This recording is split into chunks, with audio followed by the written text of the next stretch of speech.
A'udzubillahiminasyaitonirrajim. Bismillahirrahmanirrahim. Assalamualaikum warahmatullahi wabarakatuh. Kepada semua pendukung channel Bos Rudi dimanapun berada, apapun suku dan agamanya, semoga selalu dalam lindungan Allah Subhanahu wa Ta'ala, diberikan kesehatan jasmani dan rohani serta rezeki yang berlimpah. Amin amin ya rabbal alamin. Oke saudaraku, saya akan menjawab pertanyaan saudara kita ya, tentang anak loloy riwatah kaleh ya. Ada pertanyaan saudara kita, yang mana anak loloy riwatah kaleh, atau bicara ugina itega nak kena anak loloy riwatah kaleh.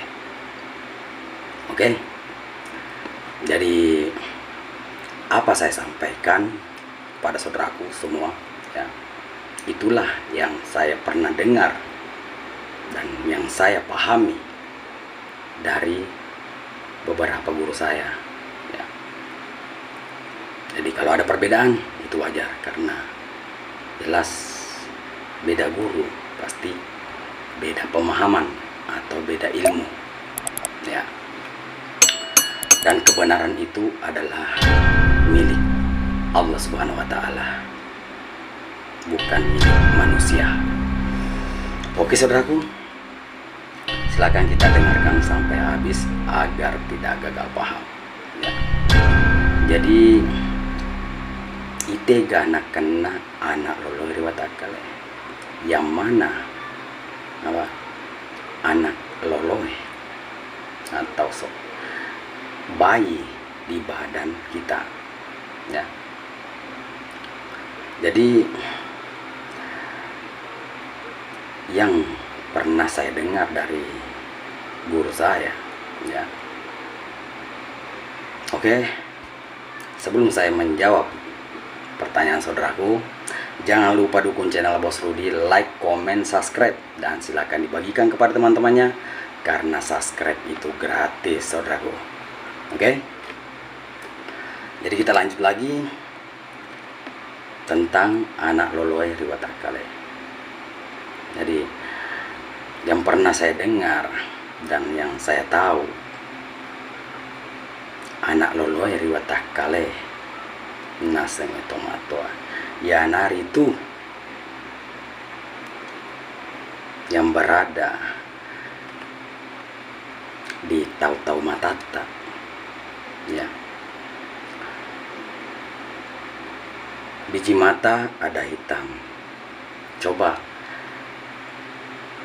baku hadapan dengan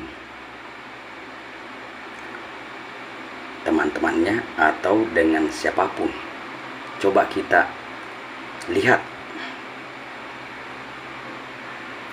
kita yang ada di dalam matanya dan dia yang ada di dalam mata kita ya. Jadi itulah yang saya tahu, bahwa anak loloy riwatah kaleh ya nari itu hilalena tahu-tahu matata ya. Jadi itulah yang saya tahu, anak loloy riwatah kaleh anak itu hilalena mata bolongnya atau ya nari itu tahu mata. Oke saudaraku, jadi semoga bermanfaat apa saya sampaikan kepada saudaraku semua. Cukup sampai di sini. Assalamualaikum warahmatullahi wabarakatuh.